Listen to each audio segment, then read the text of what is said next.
오늘 우리는 말 그대로 정보의 홍수 속에 노출되어 있는 듯합니다.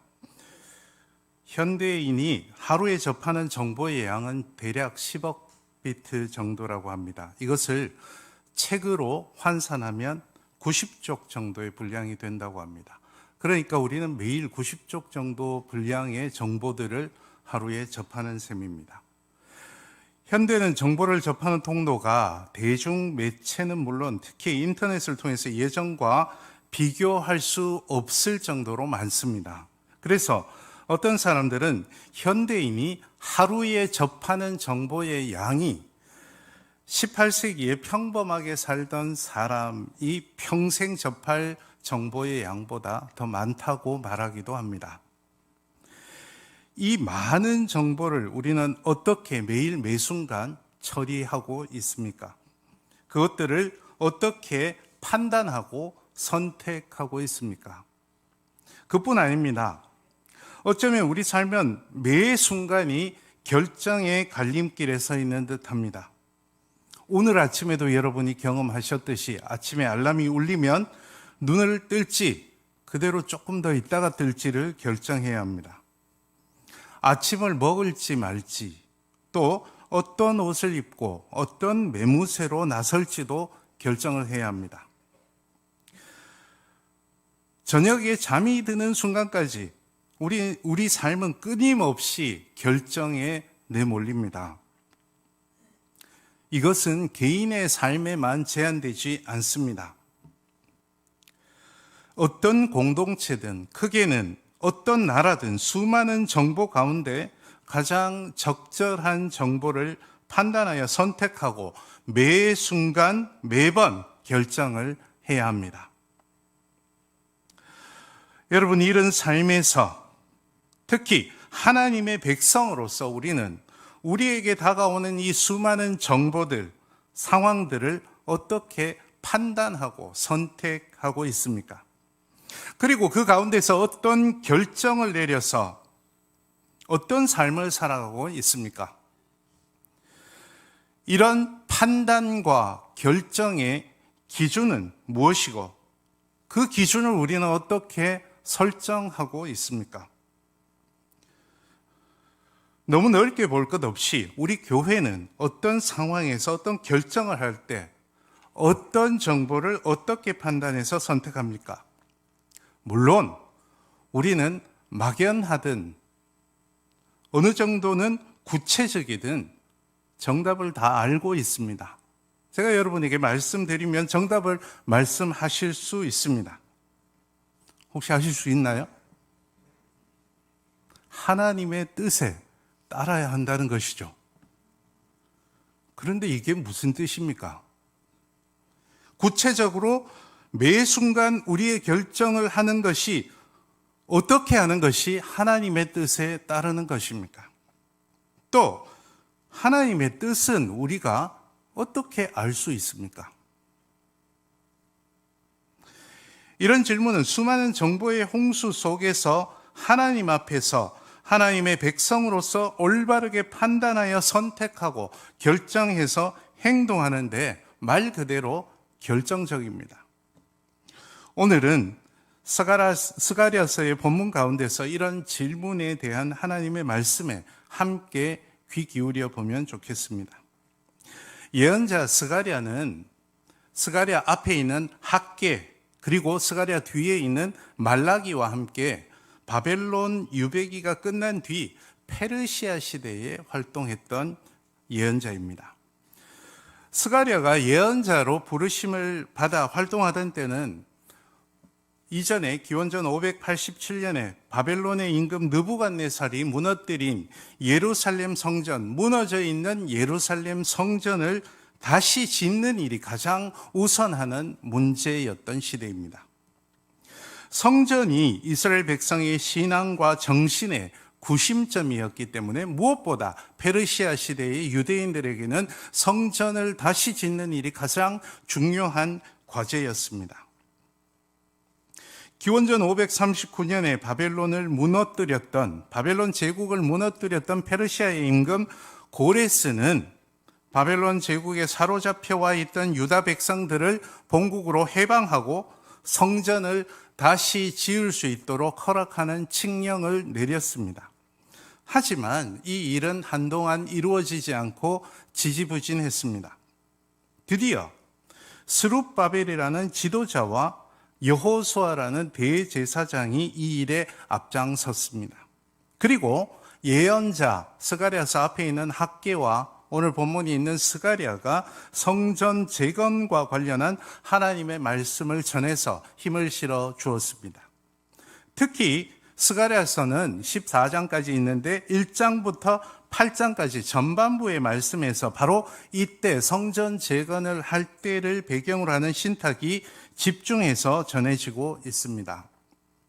그 가운데서도 1장부터 8장까지 말씀 가운데서 오늘 본문 말씀이 들어있는 1장 7절부터 6장 8절까지 이 큰 단락을 여러분이 읽어보시면 예루살렘의 미래와 관련한 8가지 환상이 전해집니다.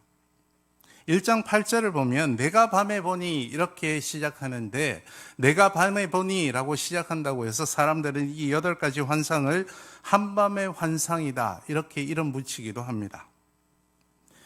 이 8가지 환상들 가운데 오늘 본문 말씀인 4장은 4번째 환상입니다. 예루살렘 성전의 재건의 일을 도맡아 이끌었던 제가 말씀드렸던 지도자 스룹바벨과 대제사장 여호수아와 관련한 환상입니다. 말씀드린 대로 이때 예루살렘 성전 재건은 무엇보다 중요한 일이었기 때문에 그 지도자와 관련한 환상이 앞서 3번째 환상과 더불어 이 8가지 환상 한가운데 자리 잡고 있다고 말하기도 합니다. 그런데 오늘 본문 말씀을 포함해서 스가랴서의 환상 본문들을 잘 읽어보면 굉장히 눈에 띄는 특징이 하나 있습니다. 눈에 띌 수도 있고 안 띌 수도 있지만 어쨌든 굉장히 눈에 띄는 특징이 있는데 이 환상 본문들에는 예언자 스가랴가 환상을 보는데 그 환상의 뜻이 무엇인지 해석해주는 천사가 곁에 있다는 점이 정말 눈에 띄는 특징입니다. 어떤 예언자가 어떤 환상, 신탁, 하나님이 주시는 신탁을 환상으로 보고 그것을 옆에서 천사가 해석해 주는 것은 다니엘서에서도 찾아볼 수 있습니다. 이것은 아마도 포로기 이후 시간이 흘러가면 흘러갈수록 점점 더 뚜렷해진 예언의 특징이기도 합니다. 쉽게 생각하면 여러분 60년대, 70년대 목사님들이 설교하던 스타일이 다르고 80년대, 90년대 설교하는 목사님들의 설교 스타일이 다르고 저도 다르고 이런 것처럼 세월이 가면서 하나님이 이스라엘 백성들에게 전해주시는 신탁의 모습도 조금 바뀌는데 스가랴서에는 그것이 천사가 해석해주는 모습이다 이렇게 새기시면 좋겠습니다. 여기서 천사라고 옮긴 말은 히브리 말로 말르아크라고 이야기하는데 글자 그대로 번역하면 우리가 생각하는 날개 달린 이런 천사라는 뜻이 아니라 심부름꾼, 사자 이런 뜻입니다. 이 책 다음에 있는 말라기는 히브리 말로 말르아키라고 읽는데 나의 심부름꾼이라는 뜻입니다. 여기서도 쓰인 말입니다. 그러니 우리는 이 천사가 어떤 모습을 하고 있었든지 간에 하나님이 보여주신 환상을 해설해 주는 역할을 하고 있다는 점은 분명하고 그것이 가장 중요하다고 여길 수 있습니다. 본문에서는 예언자 스가랴가 어떤 환상을 보면 천사가 그 뜻을 아는지 묻습니다. 네가 본 것이 무엇인지 아느냐? 그러면 스가랴는 다시 그게 뭔지 모르겠으니 가르쳐 주십시오 라고 천사에게 부탁을 하고 천사가 그것을 해석해 줍니다. 사실 스가랴서에 있는 모든 환상이 이와 비슷하게 이루어져 있습니다. 이제 함께 본문을 오늘 14장 본문을 전반적으로 살펴보고 교훈을 새겨보겠습니다. 1절부터 3절을 먼저 함께 보시면 화면에 나오는 본문과 함께 보시면요. 앞선 환상들에서도 스가랴와 이야기를 나눈 천사가 스가랴에게 네가 무엇을 보느냐, 무엇이 보이느냐라고 묻습니다. 이 물음에 스가랴는 2절과 3절에서 여러 번 읽어봐도 정확하게 그 스가랴가 본 것을 그림으로 그리기는 어렵지만 어쨌든 자신이 본 것이 무엇인지 두 가지로 묘사를 합니다. 2절을 보시면 스가랴는 7 등잔이 있는 순금 등잔대를 봤다고 합니다. 이 등잔대는 성전의 성소에 있던 등잔대를 생각하는 듯합니다. 그리고 3절에서는 흥미롭게도 환상, 상징 이런 것들이기 때문에 등잔대 뒤에 오른쪽과 왼쪽에 감람나무 2그루가 있는 것을 봤다. 그러니까 굉장히 상징적인 그림인 것을 알 수 있습니다. 그러자 4절을 보시면 스가랴는 천사에게 뭘 봤는데 이게 무슨 뜻인지 몰라서 천사에게 이게 무슨 뜻입니까? 라고 묻습니다. 5절에 가보시면 천사가 정말 모르겠냐? 라고 되묻고 스가랴는 또 모르겠습니다. 라고 대답합니다. 그리고 나서 6절부터 천사의 말이 이어지는데 6절을 우리 함께 보시면서 읽어봅시다. 시작. 그가 내게 대답하여 이르되 여호와께서 스룹바벨에게 하신 말씀이 이러하니라. 만군의 여호와께서 말씀하시되 이는 힘으로 되지 아니하며 능력으로 되지 아니하고 오직 나의 영으로 되느니라. 아멘. 잘 아는 말씀이죠. 그런데 이렇게 시작한 이 단락의 말씀을 가만히 읽어보면 스가랴가 지금 본 것이 순금 등잔대와 2 감람나무인데 그게 무슨 뜻인지 설명해 주지 않습니다. 이 말씀은 6절에서 금방 읽은 말씀에서 보듯이 성전 재건을 이끌 스룹바벨을 향한 신탁입니다. 그러니 천사의 이 말은 스가랴가 본 환상에 대한 직접적인 해설은 아닌 셈입니다. 6절에서는 예루살렘 성전을 재건하는데 지도자 역할을 할 스룹바벨이 어떤 마음가짐을 가져야 할지를 가르쳐 줍니다. 오늘 설교의 제목처럼 인간의 힘이나 능력으로 가능한 것이 아니라 오로지 하나님의 영으로 가능하다는 점을 마음속에 분명히 새기라고 말씀하고 있습니다. 7절을 보시면요, 실제로 성전 재건이 시작되는 모습을 그려줍니다. 7절 첫머리에서 보면 큰 산하 평지가 될 것이다, 스룹바벨 앞에서 평지가 될 것이다 라고 이야기하는데 이것은 아마도 성전 건축을 위해서는 돌이 필요한데 돌산에서 돌을 떠오는 모습을 그려준다고 새길 수 있습니다. 이어지는 본문에서 스룹바벨이 머릿돌을 놓으면 모든 사람이 은총이라고 부르짖는다는데 성전 건축을 하면서 그만큼 하나님의 은총을 간구하는 모습을 그려준다, 이렇게 볼 수 있습니다. 8절과 9절에서는 성전을 건축할 스룹바벨은 하나님이 직접 보내셨다라는 이 권위를 강조해 줍니다. 그리고 10절 앞부분을 보시면, 그러니까 작은 일의 날이라고 멸시하는 자가 누구냐? 사람들이 스룹바벨의 손에 다림줄이 있음을 보고 기뻐하리라까지, 여기까지의 말씀에서는 성전 건축을 주도할 스룹바벨의 영적 권위를 말씀하는 겁니다.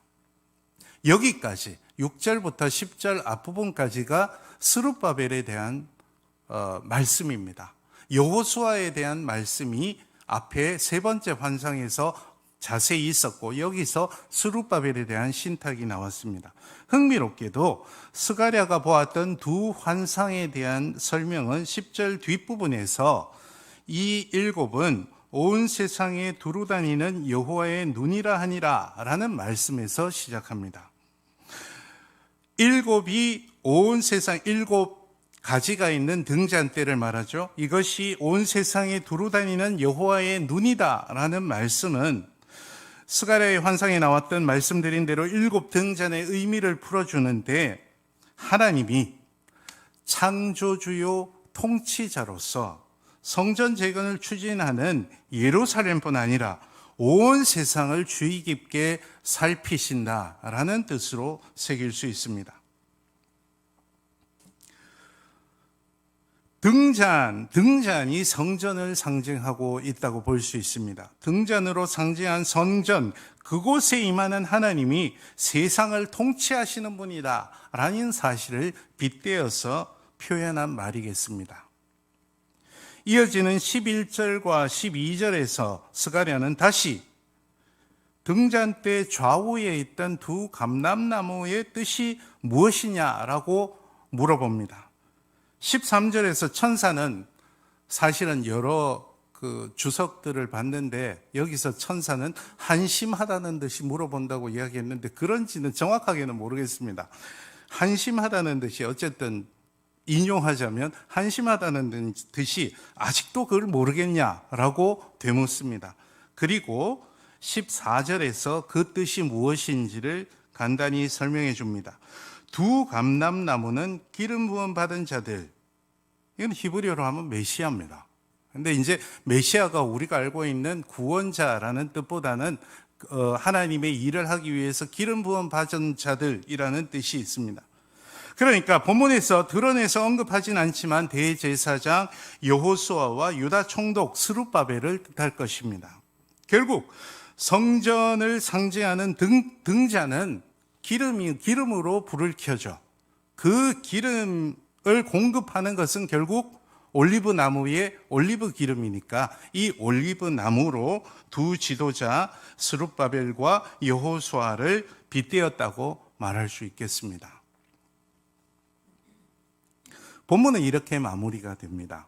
그리고 성전 재건을 앞둔 유다 백성들을 향해서 이 일을 앞장서서 주도해 나갈 두 지도자 스룹바벨과 여호수아의 권위와 중요성, 그리고 온 세상을 통치하시는 하나님이 임재하실 성전 재건의 필요성을 강조하는 환상임을 우리가 알 수 있습니다. 여러분, 스가랴의 이 환상을 통해서 오늘 우리는 어떤 교훈을 새겨볼 수 있을까요? 물론 본문이 14절이나 되기 때문에 새길 수 있는 교훈은 굉장히 많습니다. 그 가운데서 오늘 우리는 환상을 전하는 이 본문 구성 자체와 그리고 좀 전에 우리가 읽었던 잘 알려진 6절 말씀을 통해서 하나님이 오늘 우리에게 주시는 음성을 두 가지로 새겨보겠습니다. 첫 번째는 제가 질문하는 신앙이다, 이렇게 제목을 잡아봤습니다. 앞서 말씀드린 대로 스가랴의 환상 본문은 예언자에게 주어진 환상의 신탁과 그것을 해석해 주는 천사 사이의 질문과 대답으로 이루어져 있습니다.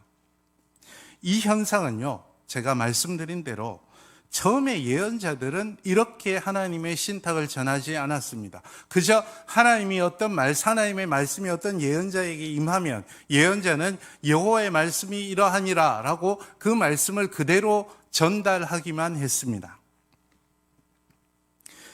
그랬던 초기 예언자들의 신탁에서는 찾아볼 수 없는 아주 새롭고 독특한 형태라고 말할 수 있습니다.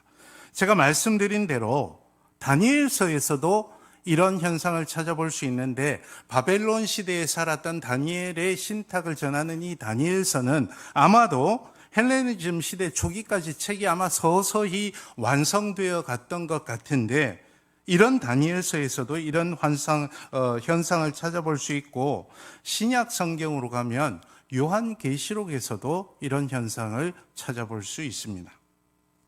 아마도 바벨론 포로기 이후에 신구약 중간시대, 신약 성경과 구약 성경 중간에 한 300-400년 정도 빈 공간이 있거든요. 이 시대에 쉽게 말하자면 설교의 스타일이 바뀐 것 같습니다. 이때는 헬레니즘 시대죠. 여러분 잘 아시는 대로 플라톤, 아리스토텔레스 이런 철학자들이, 소크라테스 이런 철학자들이 활동하던 때입니다. 이 헬레니즘 철학은 묻고 답하는 형태의 교육이 아주 줄을 이뤘습니다. 그래서 이렇게 질문하고 대답하는 교육에 익숙했던 사람들에게 전하는 하나님 말씀의 새로운 형식이다, 이렇게 볼 수도 있습니다.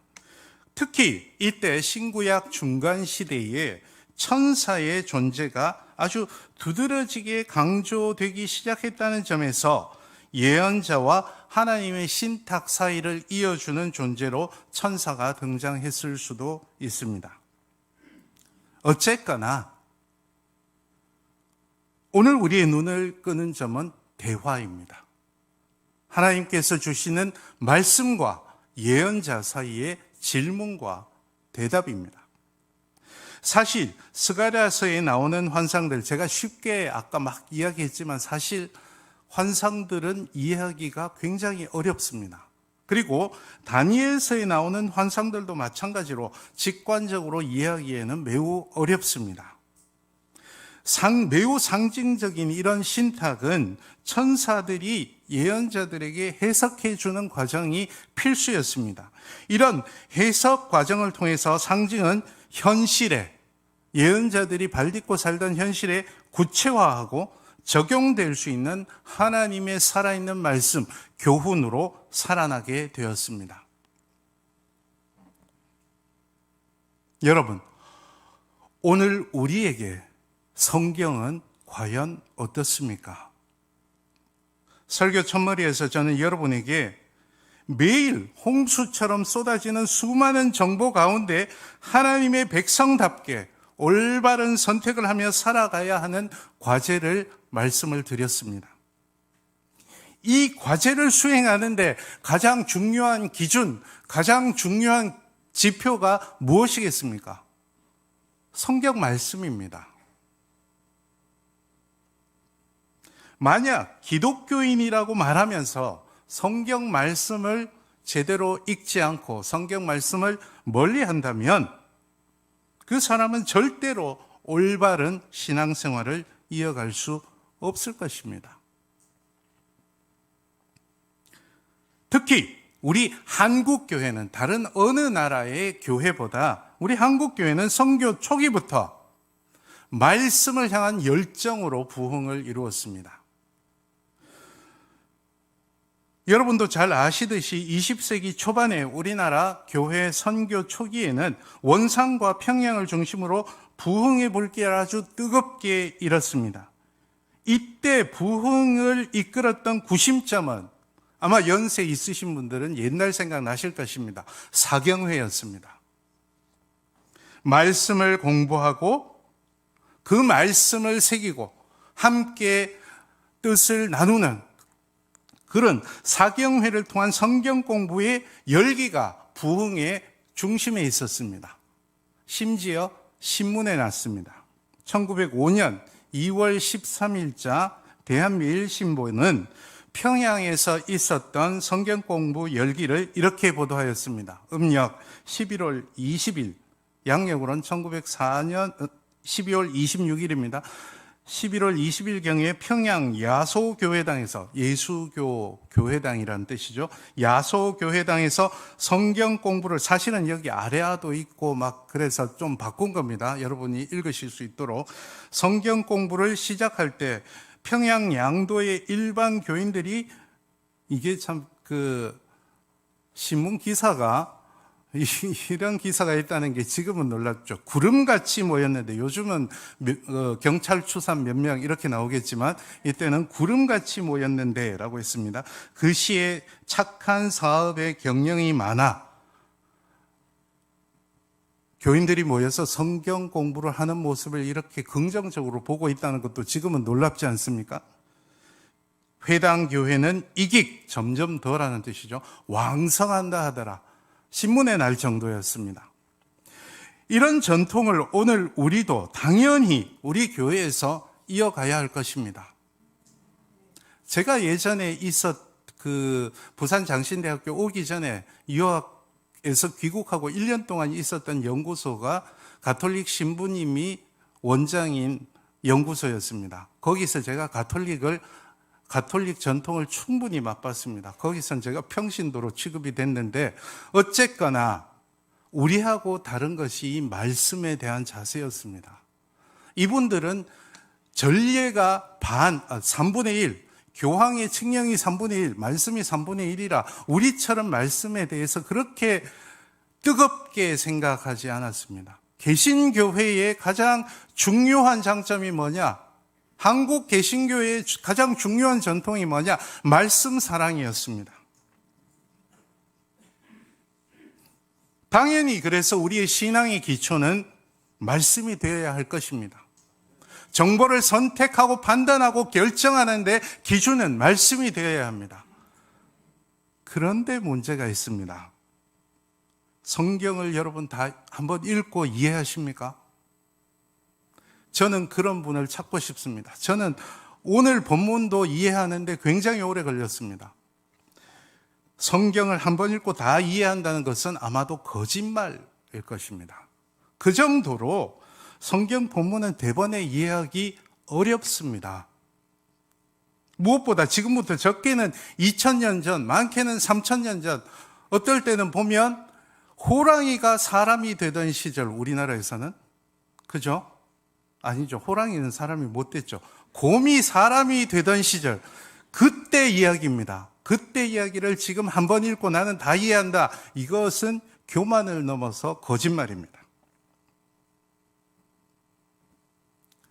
그것을 어떻게 한번 읽고 다 이해할 수 있겠습니까?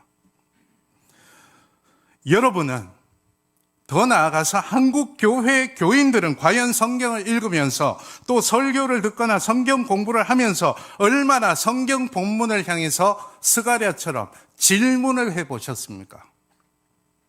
신학교에서 저는 성경을 해석하는 방법을 다루는 과목을 매년 가르치는데 항상 본문을 향해서 질문을 하는 데서 시작하라고 힘주어 부탁합니다. 이것은 여러분에게도 마찬가지입니다. 성경을 읽고 올바르게 이해하고 적용하는 첫걸음은 본문을 향해서 질문하는 데서 시작하는 것입니다. 물론 그 질문에 대한 해답을 스가랴 예언자의 경우처럼 천사가 탁탁 해주면 좋겠는데 아쉽게도 오늘 우리에게는 그런 천사가 없습니다. 그럼 어떻게 해야 합니까? 그 대신 그 천사의 역할은 지도자와 함께 질문을 주고받으면서 뜨겁게, 우리 한국교회의 전통처럼 뜨겁게 성경 공부를 해가는 과정이겠습니다. 성경은 결코 혼자서 읽을 수 있는 책이 아닙니다. 함께 더불어 읽고 나누고 고민을 털어놓고 질문하고 대답하고 할 때 비로소 살아있는 하나님의 말씀이 되는 책입니다. 오늘 하나님은 우리 가운데서 말씀을 두고 묻고 열등의 답을 찾아가는, 그리고 함께 적용하며 나누는 모임이 뜨거워지기를 바라고 계십니다. 1900년대 초반에 그 뜨거운 성경 공부의 열기가 다시 이 땅에 뜨겁게 일어나서 한국교회가 다시금 그때의 부흥을 맛보기를 우리 주님은 간절하게 바라고 계십니다. 그러면 우리 주님께서는 스가랴에게 환상으로 신탁을 주셨듯이 오늘 우리에게도 우리가 발딛고 서 있는 이 땅을 향한 말씀을 생생하게 들려주실 줄로 믿습니다. 두 번째, 올바른 선택과 결정과 실행은 오늘 설교 제목처럼 오로지 하나님의 영으로만 가능합니다. 오늘 본문 말씀은 사실상 성전 재건의 중요성과 그 지도자인 대제사장 여호수아와 총독 스룹바벨의 신적 권위를 강조하고 있습니다.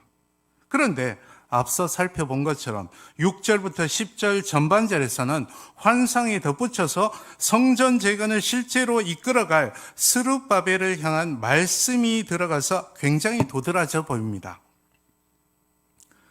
스룹바벨은 성전 재건을 이끌어갈 신적 권위를 하나님께 부여받았습니다.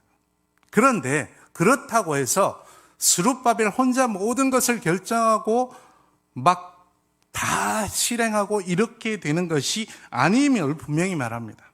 이 일은 하나님의 임재, 하나님의 세상 통치와 관련한 하나님의 일입니다.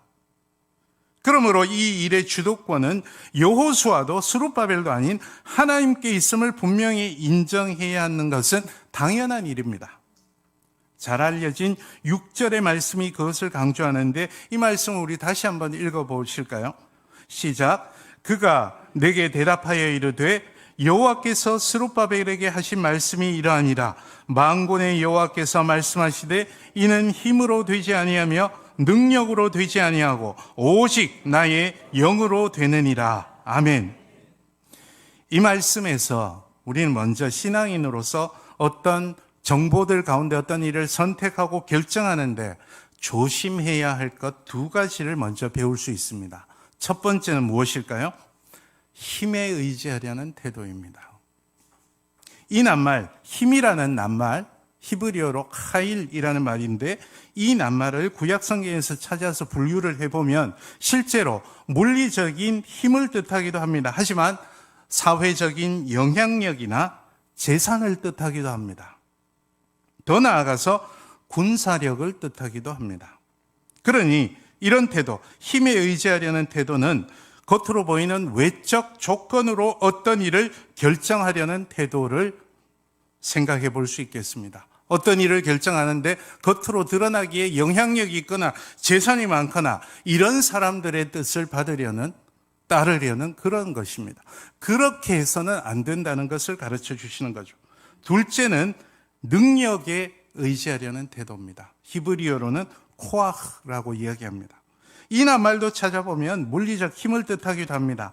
하지만 앞선 힘이라는 말처럼 영향력이나 재물을 뜻할 수도 있습니다. 흥미롭게도 이 능력이라는 낱말은 전도서 4장 1절에서 부정적인 의미로 쓰여서 폭력이나 횡포, 학대를 뜻하기도 합니다. 이는 겉으로 드러나는 힘을 쓰는데 사람을 잃든 관계를 잃든 어떤 수단이든 상관없다라는 태도를 생각해 볼 수 있습니다. 물론 힘과 능력은 하나님을 일을 하는데 중요한 수단이 될 수 있습니다.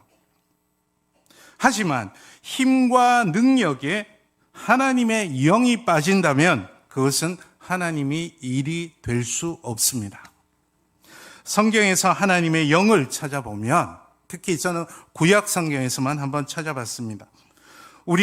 하나님의 영은 우리에게 생명을 주시는 영입니다.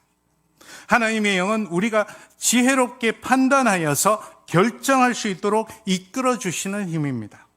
더불어 하나님의 영은 우리가 선택한 것들을 좋은 결과로 이끌어 주시고 좋은 결과를 향해서 걸어갈 수 있도록 우리를 가르쳐 주십니다. 구약 성경을 찾아보면 하나님의 영은 군사든지 통치자든지 예언자이든지 하나님의 영은 이 모든 사람이 각자 맡은 분야에서 잘 판단하여 결정하고 행동할 수 있도록 그들을 이끌어 주시는 원동력이었습니다. 그러니 오늘 우리도 개인의 삶이건 교회에서의 일에서건 성령님의 이끄심에 따르려는 간구가 무엇보다 어떤 계획보다 가장 우선해야 하겠습니다. 여러분, 그러면 어떻게 성령의 이끄심을 내가 가는 길이 성령의 이끄심이다라는 것을 우리가 어떻게 알 수 있습니까? 이를 위해서 앞서 살펴본 대로 말씀을 향한 열정에서 시작해서 말씀 가운데서 성령의 조명하심과 이끄심을 깨닫는 일에 힘쓰는 일이 가장 선행해야 할 것입니다. 오늘 우리 한 사람 한 사람은 또 우리 교회는 지금 무엇을 결정하고 무엇을 실행하려 하고 있습니까? 그 결정에 앞서, 그 실행에 앞서 우리 주님이 우리에게 오로지 하나님의 영으로만 가능하다라고 하시는 말씀에 귀 기울여 들을 수 있어야 하겠습니다. 주님의 사랑하신 성도 여러분, 오늘 우리는 삶 가운데서 어떤 정보를 어떻게 선택해서 삶의 행보를 결정하고 있습니까? 오늘 다시금 우리의 결정에 말씀이 기준인지 되돌아볼 수 있어야 하겠습니다. 그리고 한 걸음 더 나가서 그 말씀을 얼마나 진지하게 읽고 이해하고 적용하려고 노력하는지 스스로 돌아볼 수 있어야 하겠습니다. 그럴 때 우리 주님의 성령이 우리 가운데서 주님의 일을 주님의 뜻대로 이루어 주실 줄 믿습니다. 기도하십시다. 거룩한 주님, 오늘 우리가 다시금 주님의 말씀을 향한 열정을 새롭게 다지도록 우리 가운데 역사하여 주시옵소서. 그리하여 우리 한 사람 한 사람이, 우리 교회가 말씀을 향한 뜨거운 열정으로 가득하게 하여 주옵소서. 오로지 모든 일이 성령님의 이끄심으로 가능함을 다시금 깨닫게 해 주옵소서. 예수님의 이름으로 기도하옵나이다. 아멘.